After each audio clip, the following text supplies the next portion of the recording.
Yeah, I probably will do a giant bug movie, but do you really consider yourself a giant bug?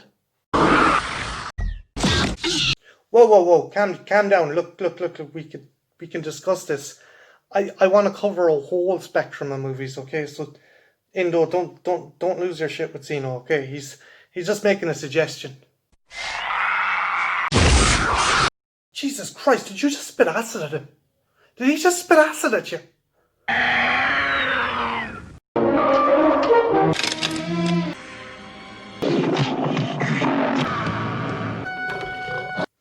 Hey lads, welcome to episode 4 of what I like to call Stop Motion Spectacular, where I look at some of my favourite stop motion movies, and today we are looking at 1957's The Black Scorpion. This was one of Willis O'Brien's last stop motion projects, and while it was B-movie schlock, his stop motion saves it. Now, I watched this with James Thompson, an anthropomatic fiend, and they had fun, but as they said, it's a shame that the fucking plot gets in the way of the visual effects. And yeah, I can't argue. There's a reason this was featured on Mystery Science Theatre. It is the most contrived B-movie plot you will ever see.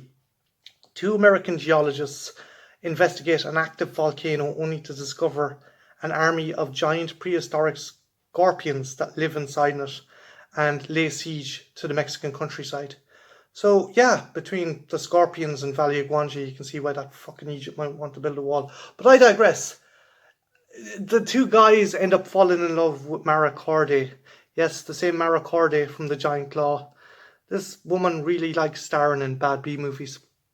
But yeah, it's silly because you have this very kind of suspenseful horror with fantastic stop motion effects for the most part. I'll get to that.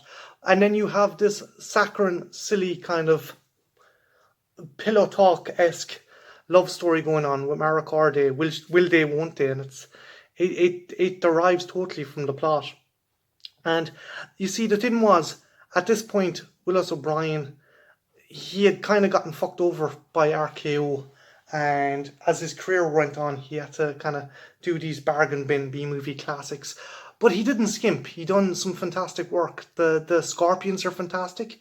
There's other creepy creatures featured in it, such as worms and spiders. And the battle sequences and the sequence where the scorpion attacks the train and is confronted in the football stadium is amazing. Not all the effects are like this though. When the scorpion is kind of rampaging through Mexico City, you can see the plate is still kind of transparent, so you can actually see through the scorpion. And the elephant in the room, the scorpion's face. This is the freakiest, goofiest looking fucking thing I've ever seen. The only way I can describe it is if David Cronenberg tried making a Muppet for the Muppets. And it looks fucking ridiculous.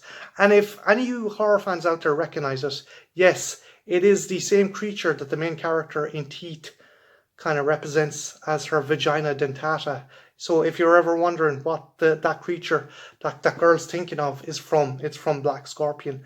So yeah, it's silly B-movie fare, but it's fun. It's great fun. I think the scorpions are really well done. The battle sequence in the stadium is probably the highlight, where it's wrecking helicopters and tanks and stuff.